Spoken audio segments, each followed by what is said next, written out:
কি হয়ে গেছি রে, কি অবস্থা? 8 মাস পরে বন্ধু ফিরছে, আচ্ছা ছাড়তে হবে না অবশ্যই।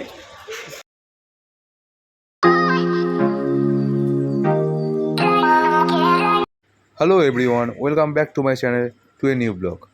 আজকে আমি বেরিয়ে পড়েছি হাওড়া স্টেশনে যাওয়ার জন্য। তো কেন যাচ্ছি জানতে পেরে গেছে নিশ্চয়ই ট্রেলার দেখে। তো বন্ধু ফিরছে 8 মাস পরে, তাই ওকে পিক আপ করতে যাচ্ছি হাওড়া স্টেশন। তো গাড়ি নিয়ে বেরিয়ে পড়েছে যথারীতি। এ হচ্ছে আমাদের লোকালের রাস্তা। তো 5 টাকা দিয়ে টিকিট কেটে নিয়েছি এখন।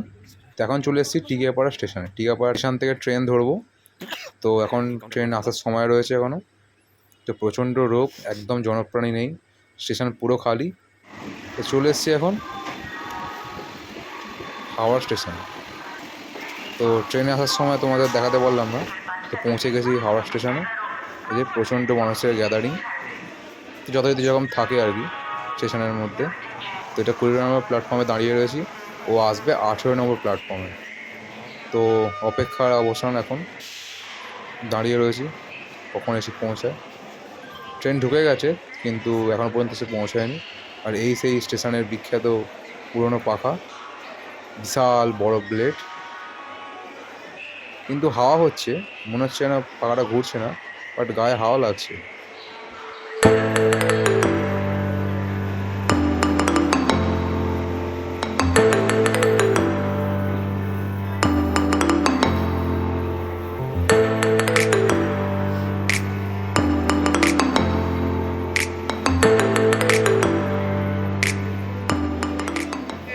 চলো রেডি।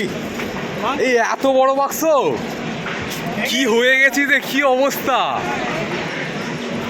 চল, হ্যাঁ ছাড়তে হবে না। এতদিন পরে বন্ধু ফিরলো, 8 মাস পরে বন্ধু ফিরছে, আচ্ছা ছাড়তে হবে না অবশ্যই।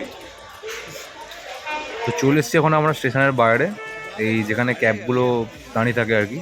ক্যাবটা বুক করা আছে, আমার পর্যন্ত এসে পৌঁছায়নি, ততক্ষণ তো ওয়েট করতে হবে আমাদেরকে। তো ভিডিও আপাতত এই পর্যন্তই বন্ধুরা। যদি ভালো লেগে থাকে ভিডিওটা লাইক, শেয়ার, সাবস্ক্রাইব করে দিতে ভুলো না। তো গাইস, প্রচণ্ড গরম পড়েছে, তো গরমের মধ্যে অবশ্যই ভালো থাকবেন, সুস্থ থাকবেন। আবার দেখা হবে নতুন কোনো ভিডিওতে। এখনের মতন টাটা।